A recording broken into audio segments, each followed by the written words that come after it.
welcome to your one stop for vehicle repair, restoration, and everything automotive. This is Burds Garage.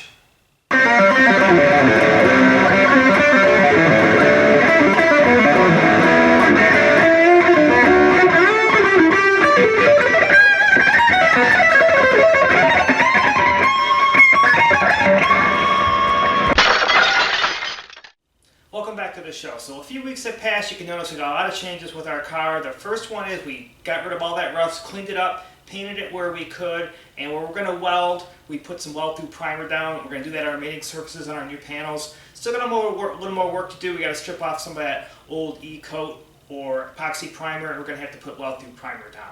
Next thing we did, we got a rear end out of our old trunk floor section. We put it under our new section here, and we mounted it into the car. Slid it under there. We did a lot of measurements, and it's very close to where it needs to go. We need to do a little more calculations, and I also want to put the panels in, and the squareness of our quarters and the way it fits on the rocker and our B-pillars. And all the other sheet metal will determine how square we have this floor. Right now we're going to get started putting all our panels on the car. We're going to loosely mount them with some clamps, and we're going to see where we're going. Have to make some adjustments. And the first thing I'm going to do is I'm going to put on these sail panels. Next is going to be the outer wheel wells. I'm going to leave them high and kind of out of place, so when I get the quarter in, I can just pull them down where they need to go. And next is the quarter panels.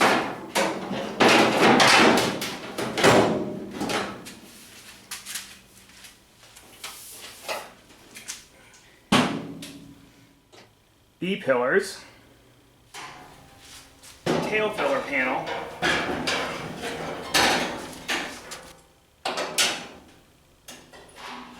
finally our deck filler panel.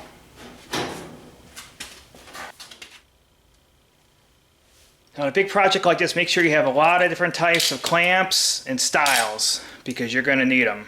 Actually, for a first run, everything doesn't fit that bad. One of the big problems I noticed already, though, is when you get these quarters, they're actually two-piece.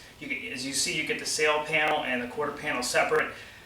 You can get these as one piece, and I debated back and forth by the one piece or two piece. And the problem with the one piece is just the cost. It would have cost about $1,100 to get both quarter panels.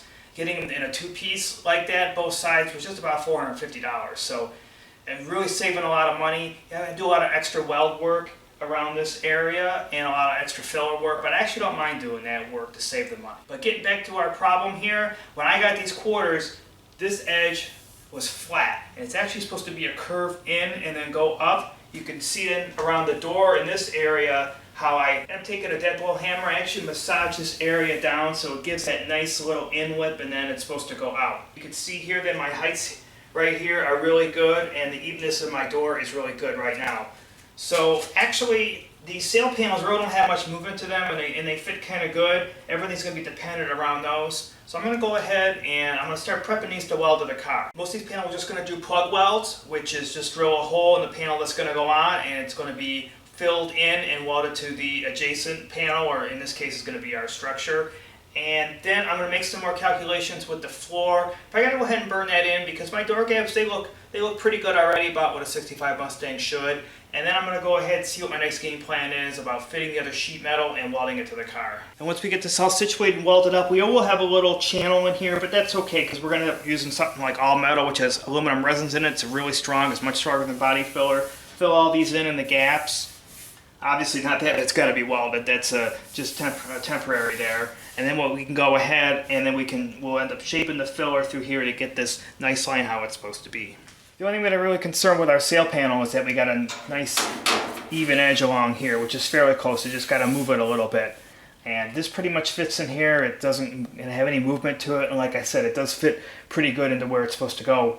And the rest of the sheet metal we're going to have to build around these sail panels anyways. And you can see here how I prepped on my sail panel. I put all the holes where I need it to go. Pretty much rule of thumb is wherever metal touches metal, you gotta weld it together. So now I'm gonna go ahead, put this on the car, get it in place, and I'm gonna burn it in. Sometimes I like to put the holes in the mating panel and not the panel I'm putting onto the car, because in this case, all I gotta do is put the weld underneath here and nobody's ever gonna see this weld and I won't have to clean it up. It just saves you a little bit more work. So you see here I had to move this one flange down just a couple of millimeters. I already know from doing some trial tests that this flange here was just way too high and the quarter wasn't fitting right. So I just put a slice in it, I moved it down and just welded it back up. So this way the quarter panel will go on a lot much easier than it was when I was trying to fight it before. So you can see here, this is how I got my rockers nice and even. What I ended up doing is fabricating some plates here out of steel, and I welded it to our new trunk section. And what I did is I used it as a guide to go into our old section, and playing around with it a little bit, I clamped it, and both sides are nice and even. And once I figure out this is the final position, I don't have to move it anymore, and I'm going to weld plate on the other side, I'm going to weld it on the inside, and that will secure it nicely in position. Here's my final fit of the sail panel. Everything looks really good, so now it's weld time.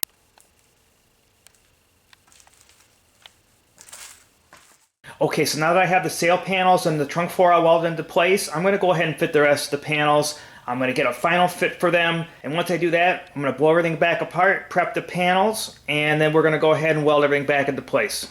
Okay, so after spending many hours working with these panels, fitting them back and forth, I think I got finally something we can work with, so let me walk you around and show you what the good is and the bad. So the back actually fits pretty good. To get a better idea what I was working with, I mounted the end caps, and I mounted the deck lid.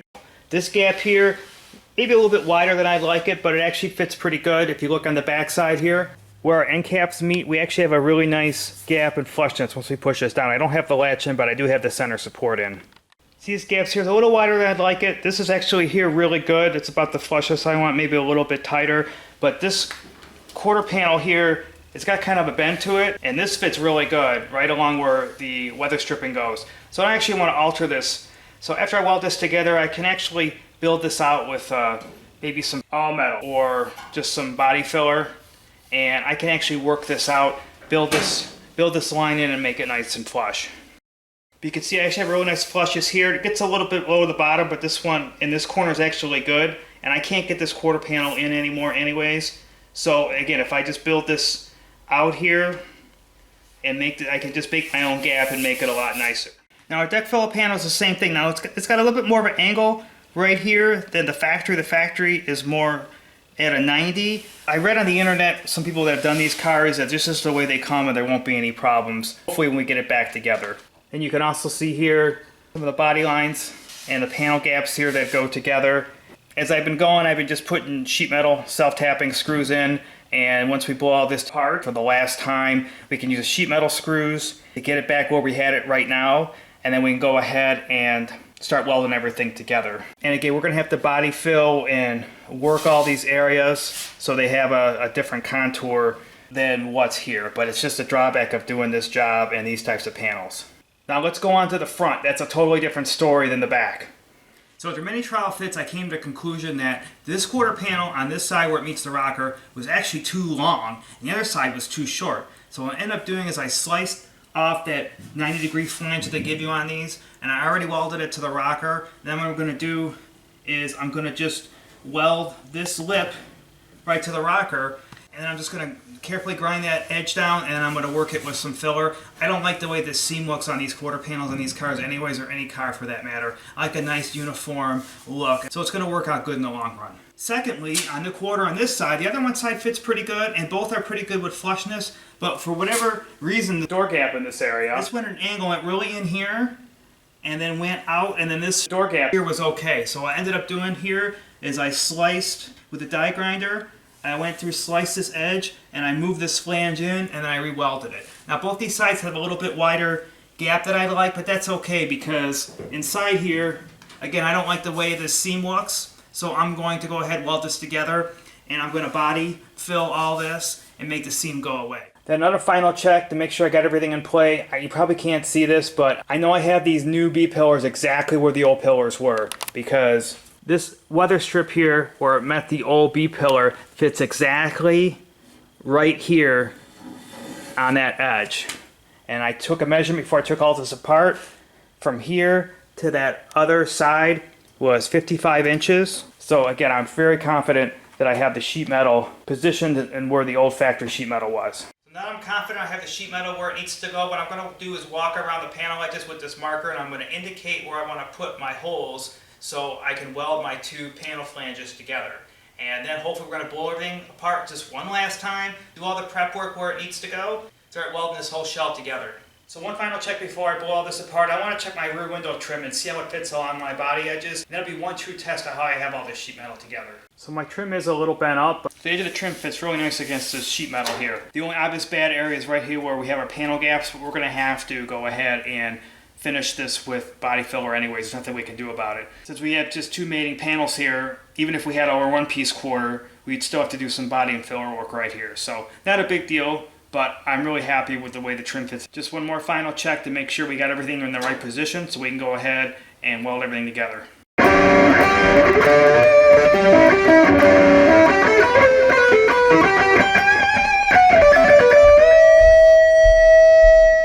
So instead of blowing all these panels off and prepping them all at the same time, I thought it'd be best to start with this tail panel, and I already got that prepped. I put it back on where it needs to go in the car, and it's also going to help define the height of these quarter panels in the rear, which I'm pretty sure I have in the factory positions. So now I'm going to go ahead and burn this in, go to the quarter panels, and the deck filler panel will be last. So after I welded my B-pillars in, you can see here I actually brought in my gap much tighter, which is what I want. And also is more of a factory type gap. And the same thing happened on the other side. Again, we're going to have to do a little body fill work to get this nice and perfect, but that's just a drawback of what we're doing. So again, back here you can see I got a much more tighter gap. It's a lot nicer, looks a lot more factory than the little bit wider gap we had earlier. So because our quarter panels did move, I went ahead and I realigned all the sheet metal again, put it in a little bit different position. It fits a lot better now, and now I'm going to go ahead and weld the quarter panels in. So what I ended up doing here is I put some holes in because I want to do plug welds, and then I'm also going to take the MIG welder and I'm going to weld these two flanges together. So welding both these panels two different ways is going to ensure that these panels are never going to go anywhere ever again. So when you weld something like this, you never want to just go down one at a time and weld it all continuously. You're going to build up too much heat. These panels are kind of thin, and you'll end up warping them most likely because you're just going to build up too much heat in one concentrated area. So if you just jump around, do different welds at a time, go forward, maybe go in the back area, go in the middle, and just keep jumping around until you get everything done. That's the best way that you can put these panels together and ensure you're not going to warp anything.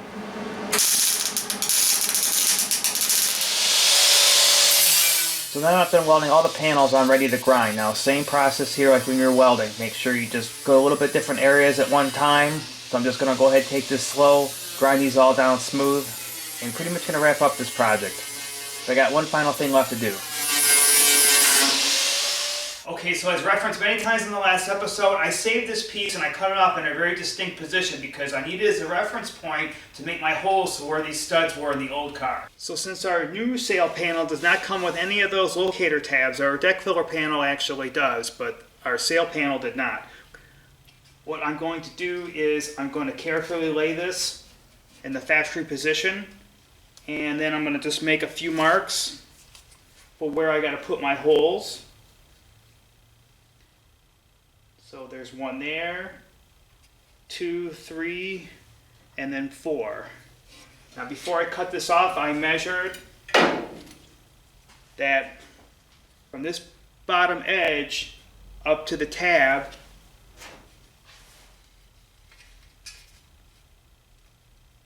is 8 millimeters. So what I'm going to do is measure 8 millimeters up, make a mark with my center punch,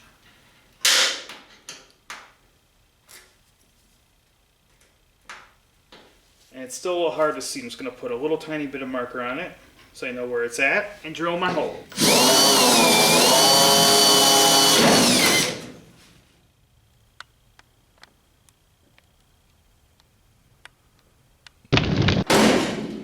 So here it is, Operation Mustang Fastback is getting closer to being back on the road. We got our third of it rebuilt with recycled and new sheet metal parts. The only thing I didn't do yet is I didn't close out these areas in the rocker. I want to wait until I get the new floor in because when we weld the floor on the one side, we're going to burn that other side of the inner rocker away and it's going to expose some bare metal. So perfect opportunity while I got these holes in the rocker. We're going to go ahead and once we get that floor in, we're going to go ahead and paint that area and we won't have any rust issues. So that's what we're going to do on our next show, along with replace this rusty cowl, firewall, and dash.